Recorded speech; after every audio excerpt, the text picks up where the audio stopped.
Hello friends, नमस्कार। आज हम फिर से बात करेंगे कि स्पिरिचुअल अवेकनिंग के बाद जो आपकी विश होती है वो मैनिफेस्ट तब होगी सही तरीके से जब आप अपनी लाइफ में उस विश से जुड़े हुए राइट एक्शन भी लेंगे। देखिए, पहले मैं बिफ़ोर बताती हूँ और फिर आपको आफ्टर पे लेके आऊँगी। बिफ़ोर ये थोड़ा वीडियो लंबा हो सकता है, लेकिन अगर आप वीडियो स्टार्ट से देख रहे हैं तो एंड तक ज़रूर देखें, ठीक है? तभी आपको पूरी स्टोरी सही पता चलेगी और मैनिफेस्टेशन के बारे में सही पता चलेगा, ठीक है? देखिए, मेरी शादी को 10 साल हो चुके हैं। मैं एक बहुत ही जो औरतों की रिस्पेक्ट करते हैं ऐसी फैमिली से आई थी। मेरे मदर फादर का आपस में बहुत प्यार रहा है। घर में भाभी आई, उनकी बहुत रिस्पेक्ट करते थे हम, और हम 4 बहनें हैं। सबको लड़कियों का मतलब एक रिस्पेक्टेबल वुमेन जो होती है, माँ का बिहेव वही था। मतलब एक औरत जो समाज में इज्जत होती है उस तरीके से उस ऐसी फैमिली से मैं आई थी। बट ससुराल में जब आई, यहाँ पर लोग मुझे मिले बहुत ज़्यादा नेगेटिव, औरतों को दबाने वाले, मार पीट कर घर में रखने वाले, दबाने वाले। तो हुआ मेरे साथ यूँ, जब मेरी शादी हुई तो ससुराल के जो लोग थे उनका नेगेटिव बिहेव सामने आने लगा। लेकिन कहीं ना कहीं मैं उनकी नेगेटिविटी के तले दबते चली गई। मैंने कभी आवाज़ नहीं उठाई, दबते चली गई। ठीक है, मतलब इतनी ज़्यादा उन्होंने मुझे दबा दिया कि मैं गलत और सही का फ़र्क करना भी भूल गई। जो वो कहते हैं उसी चीज़ में, चाहे मुझे तकलीफ़ हो रही है, दर्द हो रहा है, पेन हो रहा है, बट बर्दाश्त करते जाना। और घर से एक आधी बारी फ़ोन आ जाता था तो उनसे कह देती कि मम्मी मेरे साथ ये हो रहा है। और अब तो मेरी माँ भी नहीं रही है। आपको जैसे पता होगा, मैंने पिछले वीडियोज़ में बताया 2 अक्टूबर 2020 को मेरी मम्मा की डेथ हो चुकी है। तो उस समय मम्मी थी तो मम्मी से बोल देती थी कि मम्मी मेरे साथ ऐसा हो रहा है, वैसा हो रहा है। भाभी को बोल दिया करती थी, बहनों को बोल दिया करती थी। तो लड़ाई झगड़े बढ़ने लगे, ठीक है, लड़ाइयाँ झगड़े बढ़ने लगे। तो वो चीज़ें कहीं ना कहीं जाने अनजाने में मैं अट्रैक्ट कर रही थी। मैं लड़ाइयाँ झगड़ों को ही अट्रैक्ट कर रही थी। पता नहीं था लॉ ऑफ अट्रैक्शन क्या होता है। स्पिरिचुअल अवेकनिंग जब तक हुई नहीं थी, दुख कभी लाइफ में देखा नहीं था। ऐसा दुख आया था तो सोचा परिवार वालों का सहारा ही लेकर ये दुख से मैं बाहर निकल पाऊँगी। पता नहीं था कुछ भी, ये नहीं पता था जो लड़ाई होती है हमें खुद अकेले लड़नी पड़ती है। उस समय कोई मुझे नॉलेज नहीं थी। परिवार वालों का सहारा ढूंढती थी। परिवार वाले यहाँ पर आते थे, लोगों को समझाते थे। बट जो कहते हैं ना, कुछ लाइफ में हमारे कर्मा होते हैं, वो भी हमें रिलीज़ करने होते हैं, उनके साथ हमें आगे बढ़ना होता है। तो वही चीज़ें मेरे साथ चल रही थी। ये लोग नहीं माने, नहीं सुधरे, नहीं बदले। धीरे धीरे ऐसे ही आगे बढ़ता चला। तकरीबन अभी पिछले 3 साल पहले मेरे देवर ने लव मैरिज करी एक सिंधी लड़की के साथ। सिंधी लोग थोड़े खुले विचारों के होते हैं, उन्हें मुझे दबाया था। लेकिन जो वो सिंधी लड़की घर में आई, वो इनसे नहीं दबी। तो इनका जो अब सोचने का, उठने बैठने का जो पैटर्न थे वो सारे टूटने लगे। क्योंकि छोटा लड़का है, वो बहुत ज़्यादा अपने घर में ही हावी रहता था, मेरे पे भी हावी रहता था। वो आप ऐसे करो, वैसे करो, ये करो, वो करो। लेकिन लाइफ वो घर में लड़की को ऐसी को ले आया जो किसी की बात नहीं मानती, ठीक है, वो किसी की बात नहीं मानती। तो यहाँ पर भी कहीं ना कहीं इनका ईगो ब्रेक हुआ। क्योंकि जिस तरीके से इन्होंने मुझे टॉर्चर किया था, अब जो देवर है उसकी वाइफ उस तरीके से टॉर्चर नहीं होती। उसको किसी भी तरीके से जो जवाब सही लगते हैं, मैं सोचती हूँ वो सही भी है, वो किसी से नहीं दबती। मुझे दबाया गया, मुझे उस समय नॉलेज नहीं थी। बट धीरे धीरे अब मेरी स्पिरिचुअल अवेकनिंग हो चुकी है। अब स्पिरिचुअल अवेकनिंग के बाद जो है,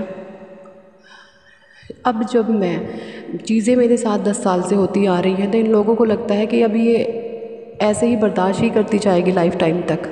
लेकिन जैसे जैसे मेरी स्पिरिचुअल अवेकनिंग हुई है, अब मेरे अंदर बोलने की, सहन ना करने की पावर आई है। मैं अब सहन नहीं करूँगी, जवाब दे देती हूँ हर गलत बात का। सही को सही, गलत को गलत बोलना मुझे आ चुका है। तो अब इन लोगों को होता है कि ये क्यों बोलने लग गई है। अब मेरे साथ 5 दिनों से, मैं आप देख रहे तो वीडियो अपलोड नहीं कर पाई, इतनी ज़्यादा नेगेटिव सिचुएशन क्रिएट कर दी गई थी इन लॉज के द्वारा। हस्बैंड कर मेरे बीच में बहुत ज़्यादा आपसी बहुत लड़ाई झगड़े हुए हमारे। लेकिन जो जड़ हैं वो इन लॉज हैं, वही टॉर्चर करते हैं पार्टनर को बुरे तरीके से। हम तुम्हें बेदखल कर देंगे, प्रॉपर्टी से आउट कर देंगे, पत्नी का साथ नहीं देना, ये देना, गलत हो चाहे सही हो, हमारा साथ देना है। ये करना है वो करना, तो पूरे तरीके से हस्बैंड को उन्होंने कंट्रोल में करा हुआ। लेकिन पहले मैं बोलती नहीं थी, अब मैं बोलती हूँ कि तुम ही हो, आप लोगों ने ही, बड़ों ने ही इस घर को बर्बाद कर रखा है, आप लोग ही गलत करते हो, अगर आप सही तरीके से चलो तो घर में कुछ भी गलत नहीं हो सकता। लेकिन इन लोगों को गलत ही करने में मजा आ जाओ। लेकिन अब मैंने बोलना शुरू कर दिया है। मैं इनको कहती हूँ कि हम आपकी सेवा, जो हमारे भाग्य में, मैं आपकी सेवा ज़रूर करूँगी। मैंने जो हमारी दादी सास थी, हमारी जो दादी सास थी वो 2 साल तक खाट में ही रही थी, खाट में ही, मैं आपको क्या बोलूँ, वो शुशु पोटी तक खाट में करती थी। मैंने उनकी भी सेवा की है, मैं उनके डायपर चेंज करती थी, पोटी तक उठा के मैंने उनकी फेंकी है, उनको नहलाना धुलाना, चेयर पर बैठा कर खुद नहलाती थी। मैंने उनकी 2 साल तक सेवा की। क्या मैं सास ससुर की सेवा नहीं करूँगी? तो मैं इनको प्यार से समझाती हूँ, बट इनके समझ में नहीं आता। मैं कहा मम्मी पापा आप लड़ाई झगड़ा ना करवाया करो, अपने बच्चे समझो, हमें भी इतना ज़्यादा टॉर्चर मत करवाओ। पर इनको समझ में नहीं आता। लेकिन अब मैं गलत के ख़िलाफ़ आवाज़ उठाती हूँ। ठीक है, अब इनको भी लगने लग गया अब ये बाज नहीं आएगी, अब ये बोलना लग गई है और गलत हमें ही है, हमें ही दबना पड़ेगा। इस तरीके से सिचुएशन मेरे साथ हो रही है। और देखिए अभी मैं जैसे ही मैंने फ़ोन की लाइट ऑन करी तो मुझे नंबर 12 दिखा। यूनिवर्स बता रहे हैं कि तुम बिल्कुल सही जा रही हो। तो ये चीज़ें मेरे साथ हो रही है। मेरी विश क्या है? मेरी विश है मेरे पार्टनर बिल्कुल सही गलत का जो है वो ठीक से पहचान करें, सही को सही और गलत को गलत बोलना शुरू करें और अपने जीवन में आगे बढ़ते चलें। ये मैं चाह रही हूँ, ये मेरी विश है। तो कहीं ना कहीं जब ससुराल वालों का ईगो टूटता है तो वो भी सोचते हैं हाँ हम गलत है, क्योंकि मैं कभी कोई गलत काम नहीं करती। और जहाँ जाने अनजाने मैं गलत थी, मैं अपनी उन चीज़ों में सुधार कर रही हूँ। तो हर एक विश के साथ राइट एक्शन भी ज़रूरी है। मैं भी चाहती हूँ कि मेरे हस्बैंड भी बहुत ज़्यादा हमें पैम्पर करें, लाइफ में प्यार प्रेम आए, ये मेरी विश है। बट देखिए अभी धीरे धीरे हो रही है, जाने कितना टाइम लगेगा। लेकिन हाँ, सबसे बड़ी बात जो चेंज आया है, पहले मैं नेगेटिव हो जाया करती थी। मैं सोचती थी मेरा जीवन ऐसे ही कटेगा, पति के लिए नेगेटिव मन मन में सोचना, सास ससुर के लिए नेगेटिव सोचना।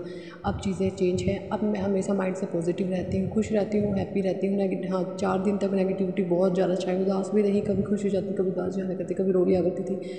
बट अब मेरे अंदर है कि मेरे पति मुझे बहुत प्यार करते हैं, प्यार वो बहुत करते हैं, लेकिन घर वालों के डर से ज़ाहिर नहीं कर पाते।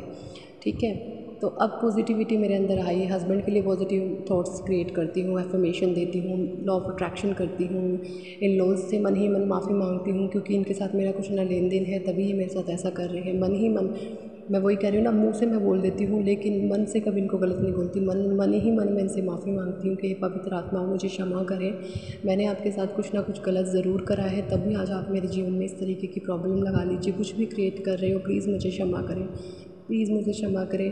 इस जन्म में मैं आपकी बहू बेटी हूँ, प्लीज़ मुझे मान सम्मान दीजिए, मैं आपसे बहुत प्रेम करती हूँ, मैं आपका बहुत मान सम्मान करूँ, आप भी मेरा करें, हमारा रिश्ता बहुत प्यारा बनेगा, बहुत हम खुश रहेंगे। मैं इस तरीके से प्यारे प्यारे थॉट्स से सास ससुर के लिए भी क्रिएट करती हूँ। पहले इनके लिए फुल ऑन नेगेटिविटी थी, फुल ऑन नेगेटिविटी, अब ये चेंज आया है। तो देखते हैं विश कब तक मैनिफेस्ट होगी। जो स्ट्रॉन्ग वाली विश है मेरी यही है, तो मेरे साथ बने रहिए, देखते भाई मेरी विश कब मैनिफेस्ट होगी। जैसे जैसे मेरी लाइफ में पॉजिटिव और नेगेटिव एक्सपीरियंस आ रहा है वो मैं आप लोगों के साथ शेयर करती ही रहती हूँ। ठीक है, हाँ छोटी छोटी जो विशेज़ हैं वो मेरी मैनिफेस्ट हो जाती है, ये चाहिए वो सब हो जाता है। ठीक है, तो उम्मीद करती हूँ इन्फॉर्मेशन नहीं बोलूँगी, मेरी लाइफ का एक्सपीरियंस है, मैं आपके साथ लाइफ शेयर करती हूँ। थैंक